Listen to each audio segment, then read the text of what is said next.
ಎಲ್ಲರಿಗೂ ನಮಸ್ಕಾರ. 6ನೇ ತರಗತಿಯ ಜೀವಿಗಳು ಅವುಗಳ ಗುಣಗಳ ಅನ್ವೇಷಣೆ ಅಧ್ಯಾಯದ ಕುರಿತಾದ ಯೋಜನೆ ಆಧಾರಿತ ಕಲಿಕೆಯ ವಿಡಿಯೋ ಮಾರ್ಗದರ್ಶಿಗೆ ನಿಮಗೆ ಸ್ವಾಗತ. ಈ ಯೋಜನೆ ಆಧಾರಿತ ಕಲಿಕೆಯನ್ನು ನಿರ್ವಹಿಸಲು ವಿದ್ಯಾರ್ಥಿಗಳಿಗೆ ಹೇಗೆ ಮಾರ್ಗದರ್ಶನ ನೀಡಬೇಕು ಎಂಬುದರ ಕುರಿತು ನಾವು ಚರ್ಚಿಸಲಿದ್ದೇವೆ. ಜೊತೆಗೆ ಜೀವಿಗಳ ಗುಣಲಕ್ಷಣಗಳ ಬಗ್ಗೆ ಅರ್ಥ ಮಾಡಿಕೊಳ್ಳುವಾಗ ವಿಮರ್ಶಾತ್ಮಕ ಚಿಂತನೆ, ಸೃಜನಶೀಲತೆ ಮತ್ತು ಸಂವಹನದಂತಹ 21ನೇ ಶತಮಾನದ ಕೌಶಲ್ಯಗಳನ್ನು ವಿದ್ಯಾರ್ಥಿಗಳಲ್ಲಿ PBL ಹೇಗೆ ಬೆಳೆಸುತ್ತದೆ ಎಂಬುದನ್ನು ಸಹ ನಾವು ನೋಡೋಣ.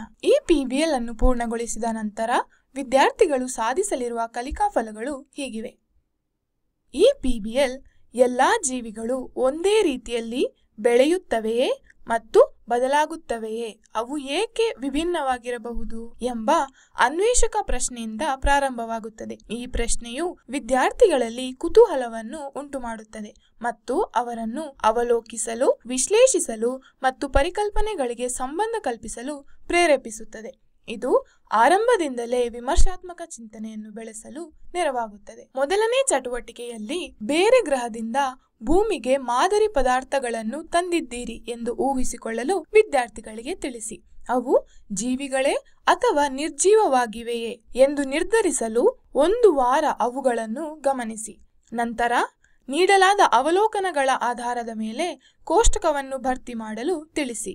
ನಂತರ ನೀಡಿರುವ ಪ್ರಶ್ನೆಗಳಿಗೆ ಉತ್ತರಿಸಲು ವಿದ್ಯಾರ್ಥಿಗಳಿಗೆ ಮಾರ್ಗದರ್ಶನ ನೀಡಿ. ಈ ಚಟುವಟಿಕೆಯು ವಿದ್ಯಾರ್ಥಿಗಳಲ್ಲಿ ತಾರ್ಕಿಕ ಕೌಶಲ್ಯ, ವಿಮರ್ಶಾತ್ಮಕ ಚಿಂತನೆ ಮತ್ತು ಸಂವಹನ ಕೌಶಲ್ಯಗಳನ್ನು ವೃದ್ಧಿಸುತ್ತದೆ. ಎರಡನೇ ಚಟುವಟಿಕೆಯಲ್ಲಿ 2 ಕಪ್ಗಳನ್ನು ತೆಗೆದುಕೊಂಡು ಅದರಲ್ಲಿ ಹತ್ತಿ ಅಥವಾ ಟಿಶ್ಯೂ ಹಾಕಲು ವಿದ್ಯಾರ್ಥಿಗಳಿಗೆ ಮಾರ್ಗದರ್ಶನ ನೀಡಿ. 1 ಕಪ್ನಲ್ಲಿ ಏಕದಳ ಬೀಜ, ಉದಾಹರಣೆಗೆ ಜೋಳ, ಮತ್ತು ಇನ್ನೊಂದರಲ್ಲಿ ದ್ವಿದಳ ಬೀಜ, ಉದಾಹರಣೆಗೆ ಹೆಸರು ಕಾಳು ಇಡಲು ವಿದ್ಯಾರ್ಥಿಗಳಿಗೆ ತಿಳಿಸಿ. ಹತ್ತಿ ತೇವವಾಗುವಷ್ಟು ನೀರು ಹಾಕಿ ಕಪ್ಗಳನ್ನು ಸೂರ್ಯನ ಬೆಳಕು ಬೀಳುವ ಜಾಗದಲ್ಲಿ ಇರಿಸಲು ತಿಳಿಸಿ. ನಂತರ ಪ್ರತಿದಿನ ಬೀಜಗಳನ್ನು ಗಮನಿಸಲು ವಿದ್ಯಾರ್ಥಿಗಳಿಗೆ ಮಾರ್ಗದರ್ಶನ ನೀಡಿ. ಮೊದಲು ಕಾಣಿಸಿಕೊಳ್ಳುವ ಸಸ್ಯದ ಭಾಗ ಯಾವುದು ಎಂಬುದನ್ನು ಗುರುತಿಸಿ ಚಿತ್ರಿಸಲು ಮಾರ್ಗದರ್ಶನ ನೀಡಿ. ಹಾಗೂ ಸಸ್ಯದ ಇತರೆ ಭಾಗಗಳಾದ ಬೇರು, ಕಾಂಡ ಅಥವಾ ಚಿಗುರು ಮತ್ತು ಬೀಜದಳಗಳನ್ನು ಹೆಸರಿಸಲು ತಿಳಿಸಿ.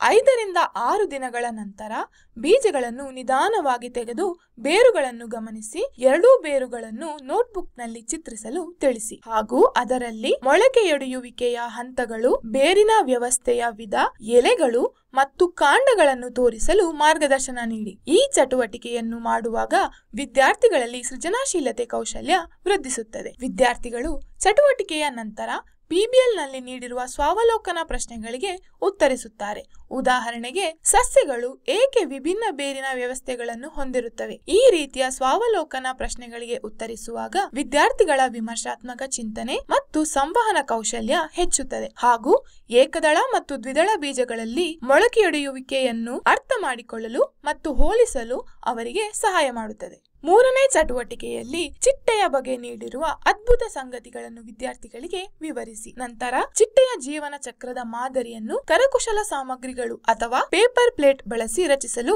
ವಿದ್ಯಾರ್ಥಿಗಳಿಗೆ ಮಾರ್ಗದರ್ಶನ ನೀಡಿ. ಚಿಟ್ಟೆಯ ಜೀವನ ಚಕ್ರದ 4 ಹಂತಗಳಾದ ಮೊಟ್ಟೆ, ಕಂಬಳಿ ಹುಳು, ಕೋಶ ಮತ್ತು ಪ್ರೌಢಚಿಟ್ಟೆಯನ್ನು ತೋರಿಸಲು ತಿಳಿಸಿ. ಈ ಚಟುವಟಿಕೆಯು ವಿದ್ಯಾರ್ಥಿಗಳಲ್ಲಿ ಸೃಜನಶೀಲತೆಯನ್ನು ಉತ್ತೇಜಿಸುತ್ತದೆ. ವಿದ್ಯಾರ್ಥಿಗಳು ಚಟುವಟಿಕೆಯ ನಂತರ PBLನಲ್ಲಿ ನೀಡಿರುವ ಚಿಟ್ಟೆಯ ಜೀವನ ಚಕ್ರದ ಪ್ರತಿಯೊಂದು ಹಂತದ ನಡುವೆ ನೀವು ಯಾವ ಬದಲಾವಣೆಗಳನ್ನು ಗಮನಿಸಿದಿರಿ ಎಂಬಂತಹ ಸ್ವಾವಲೋಕನ ಪ್ರಶ್ನೆಗಳಿಗೆ ಉತ್ತರಿಸುವಾಗ ವಿದ್ಯಾರ್ಥಿಗಳ ವಿಮರ್ಶಾತ್ಮಕ ಚಿಂತನೆ ಮತ್ತು ಸಂವಹನ ಕೌಶಲ್ಯ ಹೆಚ್ಚುತ್ತದೆ. ಹಾಗೂ ಚಿಟ್ಟೆಯ ಜೀವನ ಚಕ್ರವನ್ನು ಚೆನ್ನಾಗಿ ಅರ್ಥ ಮಾಡಿಕೊಳ್ಳಲು ಸಹಾಯ ಮಾಡುತ್ತದೆ. ಕೊನೆಯಲ್ಲಿ ವಿದ್ಯಾರ್ಥಿಗಳು ಮತ್ತೊಮ್ಮೆ ಅನ್ವೇಷಕ ಪ್ರಶ್ನೆಗೆ ಹಿಂದಿರುಗಿ PBLನಿಂದ ತಾವು ಕಲಿತ ಜ್ಞಾನದ ಆಧಾರದ ಮೇಲೆ ಅದಕ್ಕೆ ಉತ್ತರಿಸಲು ಪ್ರಯತ್ನಿಸುತ್ತಾರೆ.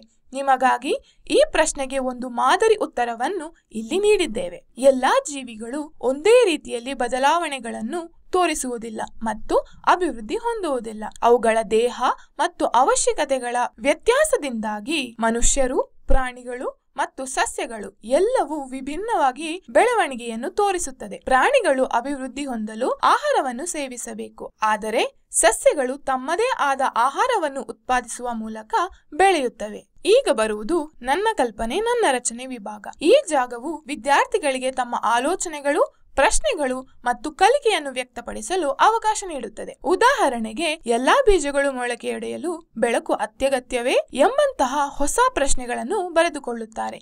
ಇದು PBL ಹೇಗೆ ಕುತೂಹಲಕ್ಕೆ ಪ್ರೇರಣೆ ನೀಡುತ್ತದೆ ಎಂಬುದನ್ನು ತೋರಿಸುತ್ತದೆ ಮತ್ತು ವಿದ್ಯಾರ್ಥಿಗಳ ಸೃಜನಶೀಲತೆಯನ್ನು ವೃದ್ಧಿಸುತ್ತದೆ. ಕೊನೆಯದಾಗಿ 10 ಸ್ವಮೌಲ್ಯಮಾಪನ ಪ್ರಶ್ನೆಗಳು ವಿದ್ಯಾರ್ಥಿಗಳಿಗೆ ತಮ್ಮ ಪ್ರಗತಿಯನ್ನು ಅವಲೋಕಿಸಲು ಸಹಾಯ ಮಾಡುತ್ತವೆ. ಈ ಕಲಿಕಾ ಚಕ್ರವು ಭವಿಷ್ಯದ ಸವಾಲುಗಳನ್ನು ಎದುರಿಸಲು ಬೇಕಾದ 21ನೇ ಶತಮಾನದ ಕೌಶಲ್ಯಗಳನ್ನು ಅವರಿಗೆ ಒದಗಿಸುತ್ತದೆ. ಇದಿಷ್ಟು ಇವತ್ತಿನ ವಿಡಿಯೋ ಮಾರ್ಗದರ್ಶಿ. ಈ PBL ಕೇವಲ ವಿಜ್ಞಾನದ ಬಗ್ಗೆ ಅಲ್ಲದೆ ವಿದ್ಯಾರ್ಥಿಗೆ ತಾನೊಬ್ಬ ವಿಜ್ಞಾನಿಯಂತೆ ಯೋಚಿಸುವಂತೆ ಮಾಡುತ್ತದೆ. ಈ ವಿಡಿಯೋ ನಿಮಗೆ ಸಹಾಯಕವಾಗಿದೆ ಎಂದು ಭಾವಿಸುತ್ತೇವೆ. ಈ ರೀತಿಯ ಹಲವಾರು ಆಸಕ್ತಿದಾಯಕ ತರಗತಿವಾರು PBLಗಳು ನಮ್ಮ ಟೀಚೋಪಿಯಾ ಆಪ್ ನಲ್ಲಿ ಲಭ್ಯವಿದೆ. ಅವುಗಳನ್ನು ಅನ್ವೇಷಿಸಲು ಆಪ್ ಡೌನ್ಲೋಡ್ ಮಾಡಿಕೊಳ್ಳಿ. ಆಪ್ ನ ಲಿಂಕ್ ಅನ್ನು ಡಿಸ್ಕ್ರಿಪ್ಷನ್ ನಲ್ಲಿ ನೀಡಲಾಗಿದೆ. ಮತ್ತಷ್ಟು PBL ಮಾರ್ಗದರ್ಶಿಗಳನ್ನು ಅನ್ವೇಷಿಸಲು ಶೀಘ್ರದಲ್ಲೇ ಮತ್ತೆ ಭೇಟಿಯಾಗೋಣ. ಧನ್ಯವಾದಗಳು.